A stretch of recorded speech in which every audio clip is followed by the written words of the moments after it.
अंबरनाथमध्ये जागतिक महिला दिनानिमित्त शिवसेनेचे माजी नगरसेवक संदीप भराडे यांच्या वतीने महिलांसाठी खेळ पैठणीचा कार्यक्रमाचं आयोजन करण्यात आलं होतं। या कार्यक्रमात महिलांनी मोठ्या संख्येने सहभाग घेतला। अंबरनाथच्या वेस्टच्या घाडगेनगर परिसरातील शंकर मंदिरासमोर हा कार्यक्रम पार पडला। या कार्यक्रमात महिलांसाठी अनेक खेळांचं आयोजन करण्यात आलं होतं। महिलांनी मोठ्या उत्साहाने या खेळामध्ये सहभाग घेतला। यावेळी लकी ड्रॉच्या माध्यमातून महिलांना पैठणी, सोन्याची नथ, चांदीचं नाणं अशी बक्षिसं देण्यात आली। या कार्यक्रमाला अंबरनाथचे माजी नगराध्यक्ष अरविंद वाळेकर, माजी नगराध्यक्षा मनीषा वाळेकर, माजी नगरसेवक निखिल वाळेकर, महिला शहर संघटक नीता परदेसी, जयश्री गुप्ता, सुप्रिया मालुसरे, अरविंद मालुसरे, स्वप्नील जावीर, अरुण सिंग यांच्यासह शिवसेनेचे पदाधिकारी आणि कार्यकर्ते उपस्थित होते।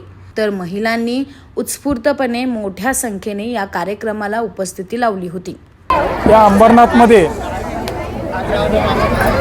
शिवसेनेच्या माध्यमातून वेगवेगळ्या ठिकाणी वेगवेगळे कार्यक्रम महिलांचे घेतले जातात।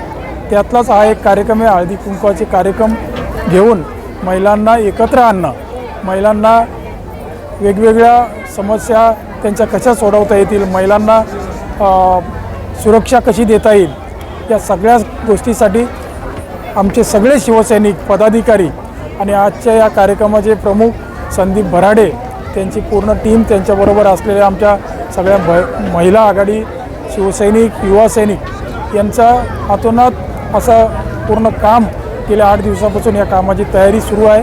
आणि खरोखर मी त्यांना धन्यवाद देतो की एवढ्या सगळ्या महिला आजच्या दिवशी जमा करून त्यांचा सन्मान करणं। Bureau report, AB fast news, Ambernath.